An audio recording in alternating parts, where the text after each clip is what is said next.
अरे आपको अभी जिंदगी में कोई फैसला लेना आया नहीं है, क्यों नहीं आप विनम्रता से यह स्वीकार कर लेते? आप अभी 23, 25, 28 के हो, जितने के भी हो साहब। आखिरी बात यह है कि अभी आप भीतर से बड़े कच्चे हो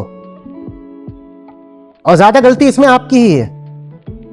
आप इतने कच्चे हो भीतर से, आपको कुछ चुनना नहीं आता। सच पूछे तो आपको ठीक से एक जूता खरीदना भी नहीं आता है, और आपने जाके अपने लिए एक पत्नी चुन ली या पति चुन लिया, और फिर आप रो रहे हो कि मेरे साथ गलत हो गया। तो जिम्मेदार कौन है?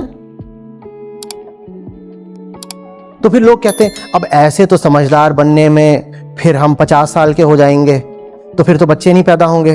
वो तुम जानो,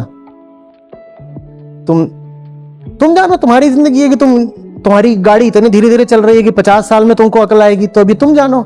लेकिन यह पक्का है कि बेहोशी में रिश्ता बनाओगे तो बहुत दुख पाओगे, बहुत दुख। नरक और कुछ नहीं होता। निरालंब उपनिषद है श्रुति में, वेदांत में, वहां पर ऋषि से प्रश्न करा जाता है नरक क्या है? तो जो उत्तर है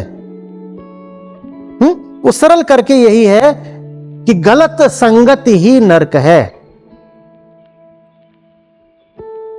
वो मूर्ख जिनको दुनियादारी के अलावा कुछ समझ में नहीं आता, ऐसे दुनिया में रचे पचे लोगों की संगति ही नरक है। तो ज्यादातर फिर हम जिसको कहते हैं शादी ब्याह करके गृहस्थी बना के अपने लिए एक साथी पकड़ लेना, वो तुम्हारा साथी ही नरक है।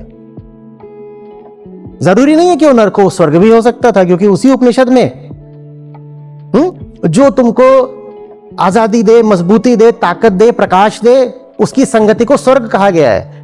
पर वैसे किसी को तुम चुनोगे ही नहीं, तो तुम खुद अपने लिए फिर नरक निर्मित करते हो, क्योंकि उस तरह का स्तर ही नहीं है। क्योंकि वो तुम हो ही ऐसे कि नरक ही लाओगे अपनी जिंदगी में। हाँ, वो हसीन नरक हो सकता है, बहुत खूबसूरत नरक, सुगंधित नरक, तितलियों वाला नरक, प्यारा सा ऐसे यहां पर हेयर बैंड लगा हुआ है वो वाला नरक, टियारा, फूलों वाली गुलाबी स्कर्ट वाला नरक, या मोटे बाइसेप्स वाला नरक,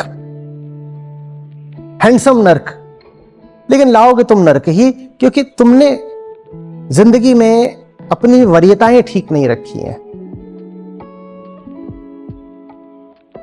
दुनिया को भी नहीं तुम ठीक से जानते और खुद को भी तुम ठीक से नहीं जानते, और निकल पड़े हो बड़े बड़े फैसले लेने।